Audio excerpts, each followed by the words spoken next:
Ngayong araw nga ay makakagala tayo dahil napilit tayong sumama ng mga katrabaho natin na pumunta sa Salmiya. Shoutout nga pala dyan sa mga viewers natin na nandyan sa Salmiya. Ako nga pala si Alfred, coffee artist dito sa bansang Kuwait. Tara, samahan nyo ako ngayong araw. At ito, nagmamadali na nga kami para marami kami magawa sa Salmiya. Nagpagas pa tong bus driver na to. De joke lang. At ayan, dumating na rin naman na kami dito sa Salmiya, sa Old Sock. And ito yung Kabayan Hypermarket na madalas puntahan at talagang murang bilihan dito sa Salmiya. Isa sa gusto kong pag-ipunan itong ginto dito sa Kuwait. Hindi ko lang talaga alam kung saan murang bumili. Comment down sa mga may alam dyan. Ngayon, ito na pala yung kakainan namin. Itong The Queen Inasal. Actually, parang mang inasal lang din talaga to dyan sa Pilipinas. Pero syempre, puro babae sila dito. At yung mga customer is pangkaraniwan mga lokal at mga Pilipina. Ayun nga, may pasabaw pa sila dito. Kung gusto nyo nung pag-chillax dito, dahil pwede kayong kumanta at pwede rin kayong sumayaw. Hindi ako sigurado dun sa sumayaw, pero yung kumanta sigurado ako.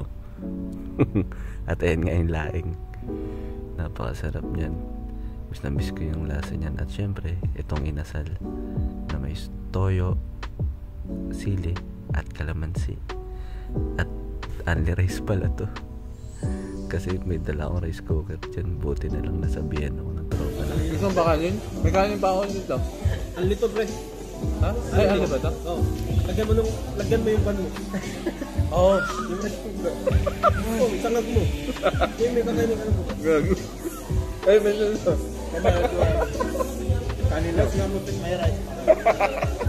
Kain ang katumaw ka. 5. Thank you, te. 5. Tapos lagi ko sa bag ko. Kaya nga. At ayan, pagtapos namin kumain, lakad-lakad muna kami. At nakakita sila ng bilihan ng ice cream. Ayun nga pala si Dirald, trainer ko, at ito si Sherwin, ang magikero naming katrabaho sa Shrek. Magaling mag-magic yun. Follow nyo yan dyan sa TikTok, tatag ko siya. At ayan, ito nga yung avocado mango. Masarap naman, maigi na sa wala. At ayan, syempre babawi tayo sa mga taong to pag tayo naman yung nakaluwag-luwag. At pagtapos nga nun, umuwi na kami dalawa ni Sherwin. Nagbas na lang pala kami Basalem. Ito nga pala yung city bus na may 2nd floor. Sana sa susunod 3rd floor na. At ayan, pag uwi ko, nag-asikaso na ako, naligo, at nagbasa na ako. Ito pala yung lagi kong ginagawa bago matulog para antukin ako.